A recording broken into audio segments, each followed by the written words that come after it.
bao nhiêu ở tuy Iran luôn anh phải dứtជាមួយនឹង Israel ហើយនឹងអាមេរិក3ភាគីនេះប្រយុទ្ធគ្នាអត់ទៅរួចទេដូច្នេះអ្វីដែលយើងមើលឃើញថាជាយុទ្ធសាស្ត្រទៅមុខពេលខាងមុខនេះដើម្បីទាញមានភាពមានព្រៀបហើយដើម្បីឲ្យភាគីម្ខាងលឹកជង្គង់ទទួលយកកិច្ចព្រមព្រៀងនោះគឺផ្អែកទៅលើសម្ព័ន្ធមិត្តពេលនេះគឺអ៊ីស្រាអែលបានទាញយកនៅសម្ព័ន្ធមិត្តមួយចំនួននៅក្នុងតំបន់ដែលយើងឃើញជាចំណុចខ្លាំងរបស់សម្ព័ន្ធមិត្តរបស់អាមេរិកជាមួយអ៊ីស្រាអែលនេះគឺយើងឃើញហើយអារ៉ាប់រួមបាទអារ៉ាប់រួមពេលនេះបានចូលដៃចូលជើងជាមួយនឹងអ៊ីស្រាអែលខ្ញុំបានចេញវីដេអូហើយគឺ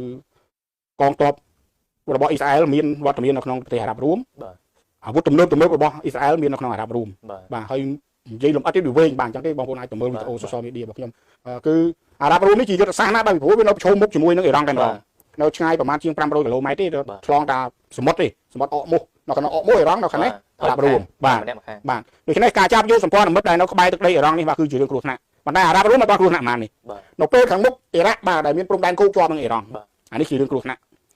ហើយអាមេរិកហើយនឹងអ៊ីស្រាអែលកំពុងតែ mobilize កងទ័ពនៅអ៊ីរ៉ាក់នេះអញ្ចឹងមិនស្ងាត់ទេបាទគឺរៀបកាឡាវាយអ៊ីរ៉ង់ហើយ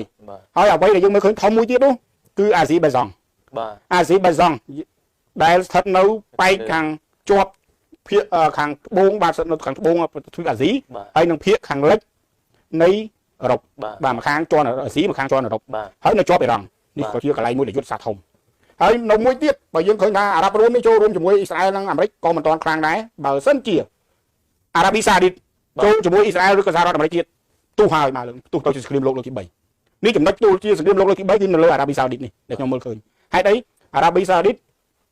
មានគេហៅថា military pact ជាមួយនឹងប៉ាគីស្ថានបាទមានគេហៅកិច្ចព្រមព្រៀងយោធាការពារគ្នាទៅវិញទៅមកជាមួយប៉ាគីស្ថានបើអារ៉ាប៊ីសាឌីតចូលអ៊ីរ៉ង់វាយអារ៉ាប៊ីសាឌីតប្រាវប៉ាគីស្ថានត្រូវចូលលូកដៃជួយអារ៉ាប៊ីសាឌីតនៅពេលនោះសង្គ្រាមទុះធំមែនទែនបាទរៀលដាល់មកដល់អាស៊ីខាងត្បូងបាទអាស៊ីខាងត្បូងមកដល់ប៉ាគីស្ថានមកដល់អាហ្គានីស្ថានអីវល់តែម្ដងបាទពេលនោះនឹងខ្លាយទៅជាសង្គ្រាមលោកហើយហើយទន្ទឹមនឹងគ្នាដែរក្រៅពីដែលខ្ញុំលើកឡើងពីសម្ព័ន្ធមិត្តនៅខាងអ៊ីស្រាអែលអាមេរិកយើងមើលដែរសម្ព័ន្ធមិត្តនៅខាងអ៊ីរ៉ង់បាទយើងឃើញមានខាងយេម៉ែនបាទលោកចូលបាទពេញដៃពេញជើងយើងឃើញមានខាងលីបង់បាទហើយយើងឃើញមានគេហៅថាក្រុមឧទាមតូចមួយចំនួនបាទនៅអ៊ីរ៉ាក់នៅកាតានៅ